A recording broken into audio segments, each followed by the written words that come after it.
Allahu Akbar, Allahu Akbar.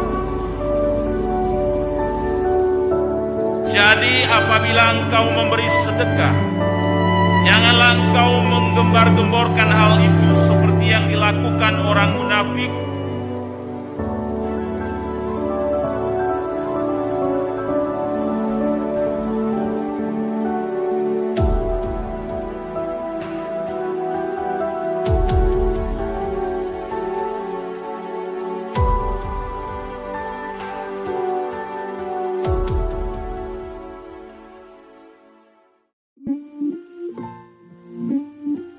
Perkenalkan, saya Alif Fadiansyah dari jurusan Ekonomi Pembangunan. Saya dari Pohon dari jurusan Manajemen. Perkenalkan, nama saya Alif Hamasi Gamani dari jurusan Arsitektur. Saya Aristida Aribi dari jurusan Teknik Arsitektur. Saya Paramdani Rakuti dari jurusan Manajemen. Dan saya Putri Andriani dari jurusan Ilmu Komputer.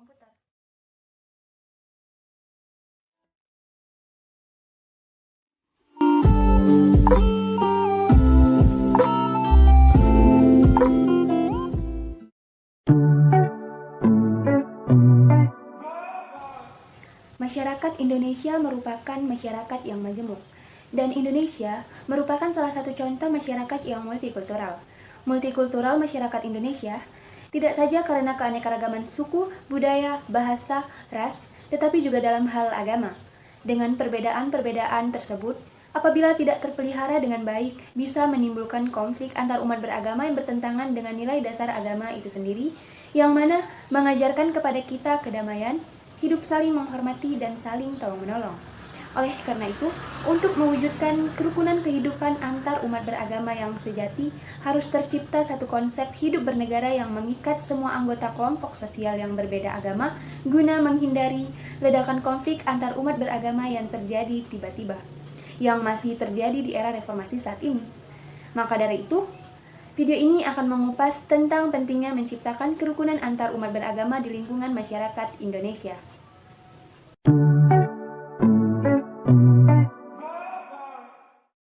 Saya akan menjelaskan tentang pengertian kerukunan umat beragama.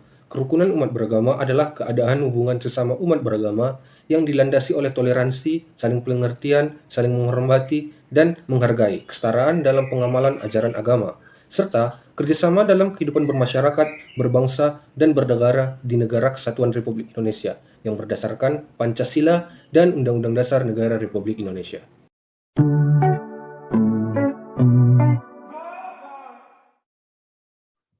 Apa pentingnya kerukunan umat beragama? Kerukunan umat beragama dapat berjalan baik dalam pergaulan antar warga yang seagama maupun berlainan agama. Karena kerukunan umat beragama ini merupakan hal yang sangat penting dalam menciptakan persatuan dan kesatuan di Indonesia. Kerukunan antar umat beragama ini terwujud jika ada toleransi saling memahami, menghormati, menghargai, dan membangun kerjasama yang positif dan produktif. Cara memperkuat kehidupan toleransi ini antar masyarakat yaitu dengan memberi kebebasan penuh dalam hidup beragama. Untuk mencapai kerukunan antar umat beragama, pendidikan agama juga perlu dilakukan secara demokratis dan pengembangan kurikulum itu sendiri, agar dapat mengarah pada pembangunan masyarakat yang demokratis. Kajian pendidikan agama tidak boleh dilakukan secara dogmatis atau eksklusif. Pendidikan agama harus menanamkan pemahaman tentang karakteristik dan budaya masing-masing agama, sehingga pendekatan seperti ini dapat meminimalkan kesalahpahaman antar kelompok agama. Pendidikan agama terbuka di Belanda ini dapat dicontoh dan diterapkan di Indonesia untuk meminimalisir konflik SARA dan mencapai kerukunan antar umat beragama.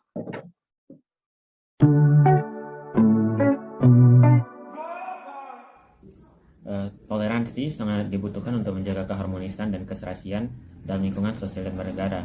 Indonesia sebagai negara yang berlandaskan Pancasila yang mengakui keragaman, maka pemerintah berkewajiban untuk menjamin terciptanya kebebasan beragama bagi seluruh masyarakat Indonesia sebagaimana yang telah tertuang pada Undang-Undang Dasar 1945. Dasar hukum yang menjamin kebebasan beragama bagi masyarakat Indonesia ada pada konstitusi kita, yaitu pada pasal 28E ayat 1 Undang-Undang Dasar tahun 1945 yang berbunyi bahwa setiap orang bebas memeluk agama dan beribadat menurut agamanya, memilih pendidikan dan pengajaran, memilih pekerjaan, memilih kewarganegaraan, memilih tempat tinggal di wilayah negara dan meninggalkannya, serta berhak untuk kembali. Undang-undang tentang kerukunan dan toleransi antar beragama lain yang ada di Indonesia adalah pertama Pancasila. Dasar kerukunan hidup antar umat beragama dapat dilihat dalam pedoman penghayatan dan pengalaman Pancasila yang tertuang dalam TAP MPR nomor 2 MPR 1978 dan dapat dilihat pula dalam butir-butir pada sila pertama Pancasila, yaitu ketuhanan yang Maha Esa. Yang kedua terdapat pada Undang-Undang Dasar 1945 mengenai kerukunan dan toleransi antar umat beragama yang terdapat dalam pasal 29 ayat 1 dan 2 Undang-Undang Dasar 1945. Yang ketiga terdapat pada garis-garis besar haluan negara atau GBNH tentang kerukunan dan toleransi antar umat beragama dalam GBNH yang disebutkan dalam TAP MPR nomor 2 MPR 1988 bab 4 huruf D angka 1 ayat B dan ayat F.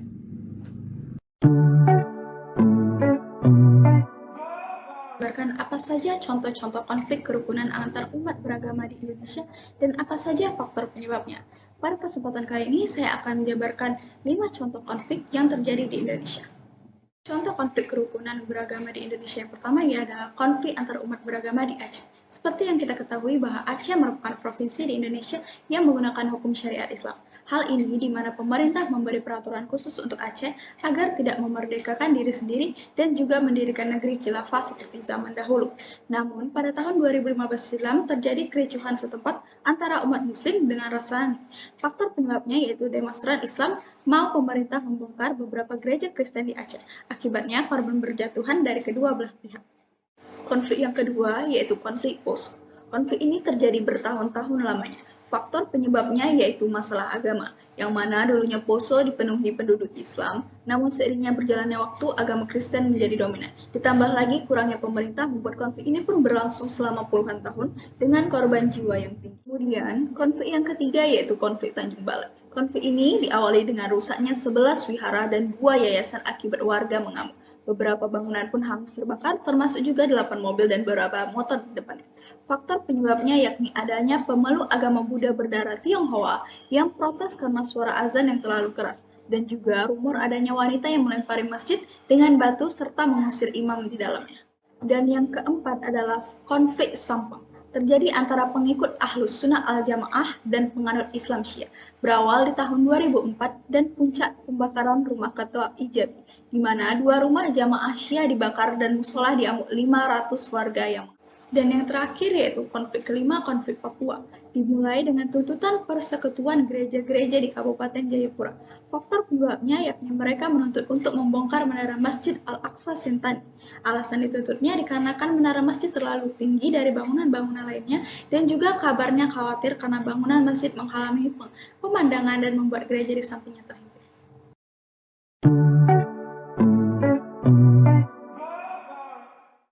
Upaya yang bisa dilakukan untuk mendorong atau menjaga kerukunan antar umat beragama yang pertama, menghormati seluruh pemuka agama. Yang kedua, tidak mencela dan menjelekkan agama lain baik secara langsung maupun di media sosial.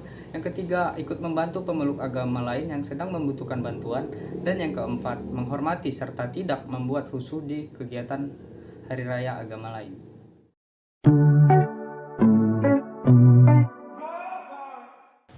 Oleh karena itu, kalau setiap pemeluk agama konsekuen berpegangan teguh melaksanakan ajaran agama dengan baik, serta menaati peraturan perundang-undangan yang berlaku, maka pasti akan tercipta kerukunan yang baik antar pemeluk umat beragama, serta akan terhindar dari pertentangan, perselisihan, ataupun bentrokan yang dapat mengganggu persatuan bangsa dan stabilitas nasional.